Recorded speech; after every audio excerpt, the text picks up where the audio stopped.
আমি একদিনের মাথায় আমি রাত 10টা বাজে সেই বাসা ছেড়ে আমি অন্য জায়গায় চলে যেতে হয়েছে।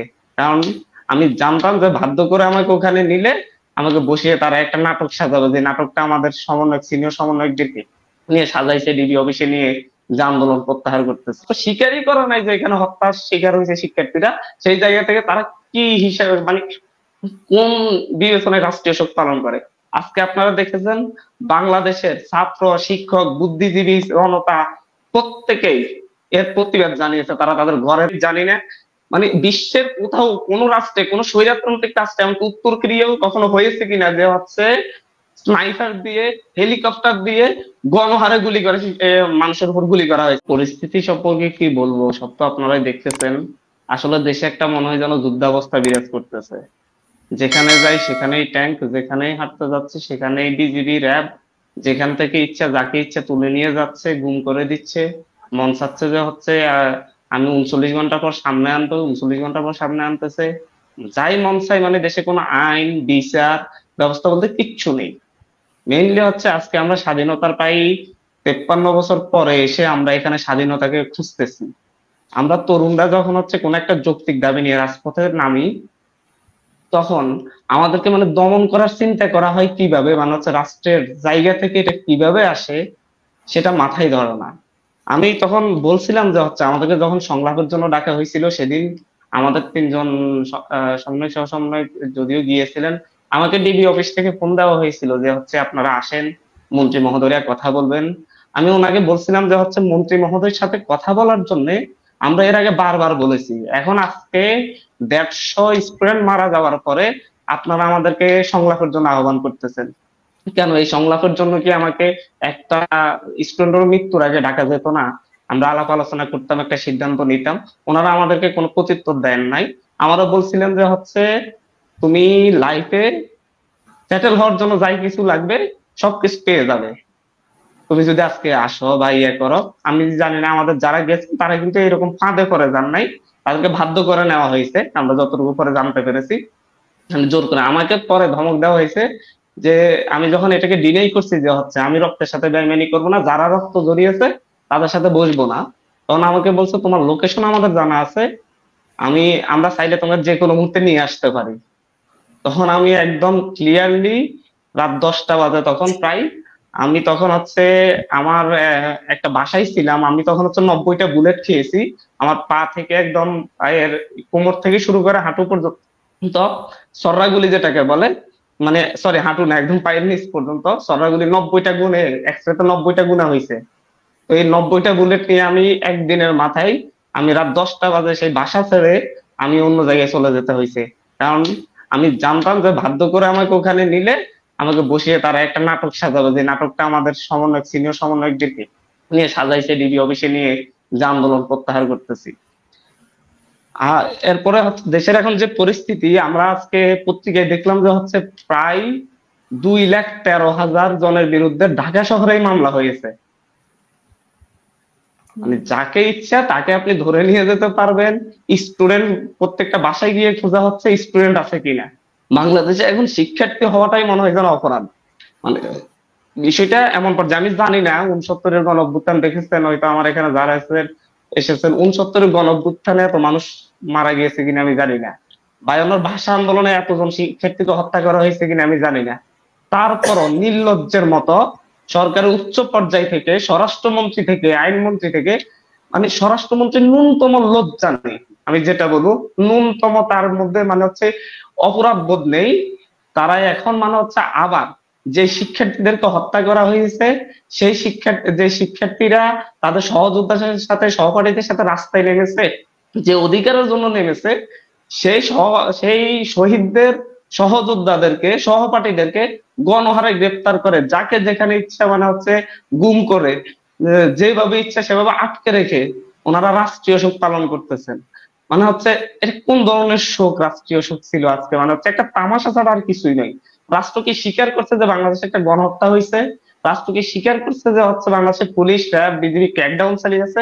রাষ্ট্র স্বীকারই করে নাই যে এখানে হত্যার শিকার হয়েছে শিক্ষার্থীরা। সেই জায়গা থেকে তারা কি হিসাবে মানে কোন বিবেচনায় রাষ্ট্রীয় শোক পালন করে? আজকে আপনারা দেখেছেন বাংলাদেশের ছাত্র, শিক্ষক, বুদ্ধিজীবী, জনতা প্রত্যেকেই এর প্রতিবাদ জানিয়েছে। তারা তাদের ঘরে থেকে পুরো আমি আজকে চ্যানেল 24-এ দেখলাম, আমি বিভিন্ন পত্রিকায় দেখলাম যে হচ্ছে রক্তের রং লালে, রক্তে লাল ফেসবুক ফুল, এটাই দেখা গেছে। তো বাংলাদেশের মানুষ প্রতিবাদ জানাচ্ছে। আমরা আসলে একটা বিষয় মনে করি যে সরকারকে যদি হচ্ছে এখান থেকে যদি সরকার যদি এই আন্দোলনকে প্রত্যাহার করার কথা বলে, আমরা একটা দাবিতে ছিলাম, আমাদের সেই দাবিটাও পূরণ হয়নি। আপনারা দেখেন মানে কি রকমের প্রহসন করা হচ্ছে শিক্ষার্থীদের সাথে।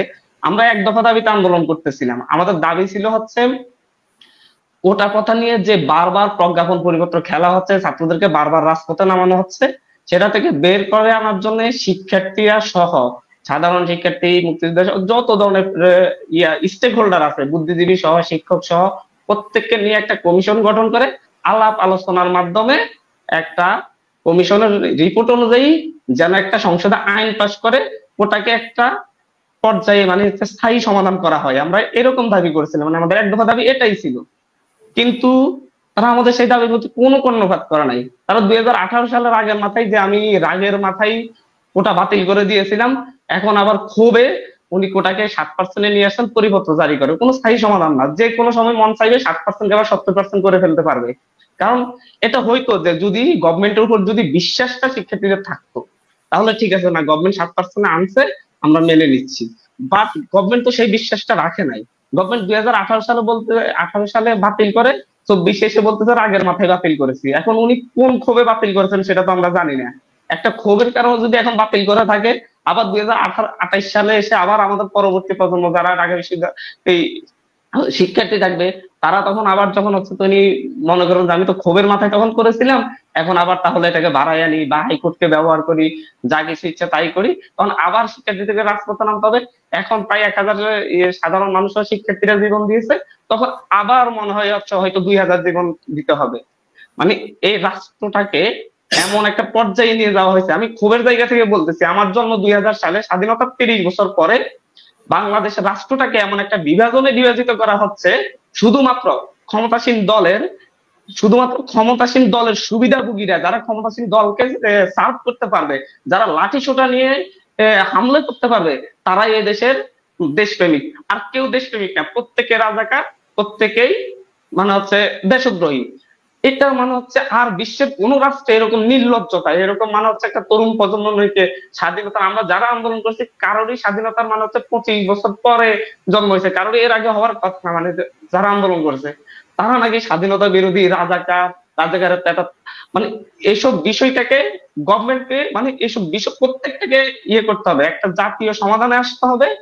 এবং তাদেরকে যে অপরাধ করেছে শিক্ষার্থীদের উপর গণহত্যা চালিয়ে আপনার যুদ্ধাস্ত্র ব্যবহার করা হচ্ছে, আপনি কখনো মানে হচ্ছে আমি জানি না মানে বিশ্বের কোথাও কোন রাষ্ট্রে কোন স্বৈরতান্ত্রিক রাষ্ট্রে এমন উত্তর কোরিয়াও কখনো হয়েছে কিনা যে হচ্ছে স্নাইপার দিয়ে, হেলিকপ্টার দিয়ে গণহারে গুলি করে মানুষের উপর গুলি করা হয়েছে। চাঁদে একটা বাচ্চা খেলতে গিয়েছে 4 বছর বয়স, তাকে গুলি করে মেরে ফেললো। বারান্দায় দাঁড়িয়ে বারান্দা ঝাড়ু দিচ্ছে, সেখানে একজন মানে গুলি লেগে মারা গেল। একটা পুলিশ অফিসারের কথা বলি, প্রথম আলো রিপোর্ট করছিল যে হচ্ছে একজন পুলিশের এসআই পর্যায়ের মনে হয়, উনি যাত্রাবাড়ি বাসা ওনার ছেলে সেখানে আন্দোলনে গিয়েছিলেন। আন্দোলনে যাওয়ার পরে ওনার ছেলে খুঁজে পাচ্ছিল না, ঢাকা মেডিকেলে এসে লাশ খুঁজতেছিলেন। লাশ মানে হচ্ছে খুঁজতে পেয়ে পাচ্ছিলেন একটা ছবি নিয়ে, তারপর একজন বললো যে লাশ ঘরে গিয়ে দেখেন। লাশ ঘরে গিয়ে দেখলো, দেখে ছেলেটার বুক ঝাঁঝরা অবস্থায় দেখলো। তখন তার সিনিয়র অফিসার তাকে ফোন দিয়েছে যে হচ্ছে কি অবস্থা, সে বললো স্যার আমার ছেলেটা তো নেই। একটা ছেলেকে মারতে কয়টা গুলি লাগে? মানে বাংলাদেশে এমন পুলিশি রাষ্ট্র কায়েম করা হয়েছে, পুলিশ তার নিজের সন্তানকে সেভ করতে পারে নাই, এবং তার সন্তানের গায়ে মানে হচ্ছে বুক ঝাঁঝরা করার মতো গুলি নিক্ষেপ করা হয়েছে। রাজশাহীতে একটা ঘটনার দেখলাম যে হচ্ছে লাশ নিয়ে স্টুডেন্টরা মিছিল করতেছে, যখন লাশের মানে হচ্ছে কফিন মিছিলে যখন হচ্ছে তারা গুলি করতেছিল, সবাই যখন বিচ্ছিন্ন হয়ে গেল, সেই গুলির পুলিশ বাহিনী সেই গুলিগুলা ওই লাশের উপর নিক্ষেপ করছে। বাবা দূর থেকে দেখতেছিল, সন্তানের বাবা, যে হচ্ছে আমার মানে একটা লাশের উপর তাদের নির্মমতা, এই ভয়ঙ্কর পরিবেশ। মানে হচ্ছে এখন আমাদেরকে আমরা বলবো যে আমরা এখন আরেকটা লড়াই করতেছি, বৈষম্যহীন রাষ্ট্র, আইন বিচারহীন যে একটা রাষ্ট্র কায়েম করেছে, এটা থেকে পুরো জাতিকে মুক্ত করতে হবে। শুধু এখন ছাত্রদের আন্দোলন না, শিক্ষক, জনতা, শিক্ষার্থী, বুদ্ধিজীবী, আইনজীবী, বিচারপতি, পুলিশ বলেন, র্যাব বলেন, প্রত্যেককে এখন রাজপথে নামার সুযোগ হয়েছে, প্রত্যেককে এখন এসে দাঁড়াতে হবে। কারণ এরপরে যে কেউ এইবার যদি আমাদের ছাত্র আন্দোলন ব্যর্থ হয়, বাংলাদেশ আর আলোর মুখ দেখবে না, বাংলাদেশের মানুষ একদম পথ হারাবে, আমরা এটা বিশ্বাস করি। আমরা সবাইকে সাথে চাচ্ছি। আমরা এখন একটা পর্যায়ে এসে আমরা 9 দফা দাবি করেছি। এখন আমাদের দাবিগুলোকে আপনারা খণ্ডন করুন যে আমাদের এই দাবিটা অযৌক্তিক। আমরা সরকারকে ডিরেক্টলি মানে হচ্ছে চ্যালেঞ্জ করার আহ্বান করতেছি, আপনারা আমাদের 9 দফা দাবিকে খণ্ডন করুন যে এই দাবিটা অযৌক্তিক এবং এই কারণে অযৌক্তিক, আমরা মেনে নিব। বাট আপনি খণ্ডন করবেন না, আপনারা স্বেচ্ছাচারিতা করবেন এবং হচ্ছে আমাদের উপর দমন পীড়ন চালিয়ে যাবেন, এটা আর মেনে নিব না। এটার জন্য প্রতিরোধ হবে এবং আমরা সবাইকে নিয়ে প্রতিরোধ করবো, ছাত্র শিক্ষক জনতা সবাইকে নিয়ে। আপনাকে খণ্ডন করতে হবে এবং এই দাবিগুলো মানবেন কিনা ক্লিয়ার কাট কথা বলতে হবে। কোনো ধরনের উদ্যোগ কথা নেই যে প্রধানমন্ত্রী দেখছেন, হুইচ প্রধানমন্ত্রীর নির্দেশে গুলি হয়েছে, প্রধানমন্ত্রীকে আগে ক্ষমা চাইতে হবে, তার প্রশাসন এই লেভেলের ক্র্যাকডাউন কেন চালিয়েছে, তারপরে বাকি কথা হবে। প্রধানমন্ত্রী দেখবেন কি আগে উনি ক্ষমা চেয়ে তারপর উনি দেখুন এই ধরনের ক্র্যাকডাউনের জন্য। আমাদের স্পষ্ট বার্তা এটা। আর এই ক্ষেত্রে বাংলাদেশের জনমত গঠিত হয়েছে, সারা বিশ্বে জনমত গঠিত হচ্ছে এবং এটা চলতে থাকবে।